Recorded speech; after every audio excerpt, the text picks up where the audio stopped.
పాకిస్తాన్ మీద India full scale war declare చేసిందా అన్న సందేహం అయితే వస్తుంది ఇప్పుడు. ఎందుకంటే ఇప్పటివరకు ఏంటంటే ఫుల్ స్కేల్ వార్ అనేది మొదలవ్వలేదు. ఫుల్ స్కేల్ వార్ మనం మొదలు పెట్టాలని ఎప్పుడు కూడా అనుకోలేదు. మనం ఓన్లీ ఏంటంటే పహల్గామ్ అటాక్ ఏప్రిల్ 22వ తేదీ పహల్గామ్లో తీవ్రవాదులు వచ్చారు, ఉగ్రవాదులు వచ్చారు. అందులో పాకిస్తాన్ వాళ్ళు ఇద్దరున్నారు, ఇండియన్స్ ఇద్దరున్నారు. వీళ్ళకి హెల్ప్ చేసిన వాళ్ళు ఇంకొంతమంది స్లీపర్ సెల్స్ కావచ్చు, ఆన్ గ్రౌండ్ వర్కర్స్ అంటారు, ఆన్ గ్రౌండ్ వర్కర్స్ కావచ్చు. వీళ్ళందరూ కూడా ఉన్నారనేది నేషనల్ ఇన్వెస్టిగేటివ్ ఏజెన్సీ ఎన్ఐఏ నిరూపించింది. ఆల్రెడీ కొంతమందిని పట్టుకున్నారు. సో ఆ విచారణ కొనసాగుతుంది. దీనికి ప్రతీకారంగా ఇండియా డిప్లొమాటిక్ అండ్ ఎకనామిక్ చర్యలు తీసుకునింది పాకిస్తాన్ మీద. ఎప్పుడూ లేనంతగా, అంటే 4 యుద్ధాలు మనకి జరిగిన 47, 48, 65, 1971 తర్వాత 1999 ఈ కార్గిల్ వార్. సో ఈ 4 యుద్ధాల్లో కూడా మనం ఇండస్ ట్రెటీని ఎప్పుడు కూడా తాకలేదు. అలాంటిది ఇప్పుడు మన సహనాన్ని వాళ్ళు పదే పదే పరీక్షిస్తున్నారు. కాబట్టి ఇండస్ వాటర్ ట్రెటీని కూడా అబేయన్స్లో పెట్టడం జరిగింది. అంటే వాళ్ళకి వాటర్ని మ్యాక్సిమం అందించకపోవడం, వాటర్కి సంబంధించిన సమాచారాన్ని ఇవ్వకపోవడం, అట్లాగే ఒక్కోసారి ఎక్కువగా వదిలేయడం ద్వారా వరదలు క్రియేట్ చేయడం, ఇలాగా రకరకాల రూపాల్లో పాకిస్తాన్ని ఇబ్బంది పెట్టడానికి మోడీ ప్రభుత్వం డిసైడ్ అయింది. అయితే ఈ నేపథ్యంలో మనం ఇక్కడితో మనం ఆగుంటే కూడా యుద్ధం వచ్చేది కాదు. కానీ మొత్తం దేశంలో ఉండే ప్రజలందరూ రక్తం ఉడికిపోతుంది. ఇవి సరిపోదు, మిలిటరీ డిసిషన్ తీసుకోవాలనే ఒక ప్రెజర్ అయితే మోడీ ప్రభుత్వం మీద వచ్చింది. సో మోడీ ప్రభుత్వం కూడా ఆ ప్రెజర్కి తలొగ్గి మనం ఆపరేషన్ సింధూర్ను మొదలుపెట్టింది. ఆపరేషన్ సింధూర్ అనేది ఫస్ట్ టైము పాకిస్తాన్ భూభాగంలో ఇంటర్నేషనల్ బార్డర్కి 100 కిలోమీటర్ల దూరంలో ఉండే బహవల్పూర్ లాంటి ప్రాంతాల మీద కూడా వెళ్ళి అటాక్ చేయడం జరిగింది. మొత్తం 9 ప్రాంతాలు, అందులో 4 ప్రాంతాలేమో పాకిస్తాన్ భూభాగంలో ఉంటే ఇంకొక 5 ప్రాంతాలు పాకిస్తాన్ ఆక్యుపైడ్ కాశ్మీర్లో ఉన్నాయి.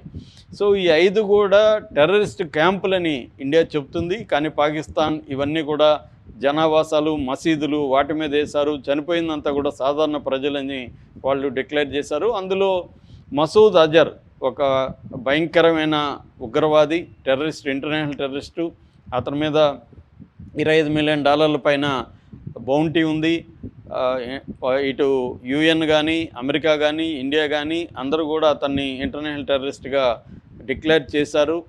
అతను మన దేశంలో పార్లమెంట్ అటాక్ కానీ, ముంబై పేలుళ్ళు కానీ ఇలాంటి అనేక వాటికి కారణమైన జైషే ఈ మొహమ్మద్ అనే ఒక సంస్థ, ఆర్మీ ఆఫ్ ద మొహమ్మద్ అనే ఒక సంస్థని స్థాపించిన వ్యక్తి.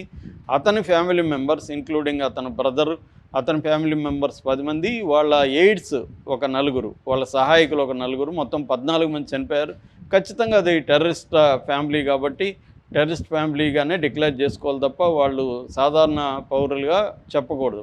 కానీ పాకిస్తాన్ అక్కడి నుంచి ఏం మొదలుపెట్టిందంటే దీన్ని యాక్ట్ ఆఫ్ వార్గా మేము గుర్తిస్తున్నామని చెప్పి రిటాలియేషన్గా వాళ్ళు మొదలుపెట్టారు పాకిస్తాన్.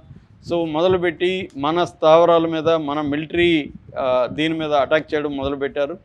దీంతో మనం కూడా వాళ్ళ మీద అటాక్ చేయడం మొదలుపెట్టాం. ముఖ్యంగా 400 డ్రోన్లని 36 ప్రదేశాల్లో ఇండియా మీద పాకిస్తాన్ ఉపయోగించింది. 400 డ్రోన్లు కూడా మనం మన ఎయిర్ డిఫెన్స్ మెకానిజం ద్వారా వాటిని కూల్చేయగలిగాం గాల్లోనే. అయితే దీనికి ప్రతీకారంగా ఇండియా వాళ్ళ దేశంలోకి వెళ్ళి 3 ఎయిర్ బేస్ల్ని ధ్వంసం చేసింది.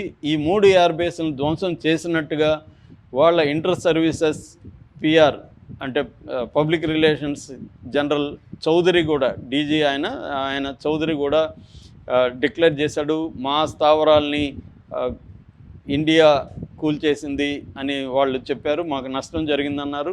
ఆ ప్రదేశాలంతా కూడా వాళ్ళు బ్లాక్అవుట్ చేసి ఎవరిని పోనివ్వట్లేదు. ఎంత నష్టం జరిగింది ఏంటనేది పాకిస్తాన్ వెల్లడించడం లేదు. కానీ మొట్టమొదటిసారిగా పాకిస్తాన్ నష్టం జరిగిందని మాత్రం ఒప్పుకునింది. మొన్నటి వరకు ఏం చెప్తుందంటే మనం ఎన్ని దాడులు చేసి నష్టం చేసినా మాకేం నష్టం జరగలేదని బుకాయిస్తుంది. పైగా మేమే వాళ్ళ 5 ఎయిర్క్రాఫ్ట్లను కూల్చేసామని ఫస్ట్ డే చెప్పింది. ఆపరేషన్ సింధూర్లో 5 ఎయిర్క్రాఫ్ట్లు కూల్చేసిందని. అంటే ఒక అబద్ధాల ప్రచారాన్ని, మిస్ఇన్ఫర్మేషన్ వార్ని అది ఎప్పటి నుంచో క్రియేట్ చేస్తుంది. విక్రమ్ మిస్రీ మన ఫారిన్ మినిస్ట్రీ జనరల్ సెక్రటరీ, ఆయన సెక్రటరీ చెప్పినట్టుగా పాకిస్తాన్ పుట్టుకలోనే అబద్ధం ఉంది, పుడతానే అదే అబద్ధాలు చెప్పిందని ఆయన అన్నాడు. ఆయన కాశ్మీర్ పండిట్. సో అలాగా పాకిస్తాన్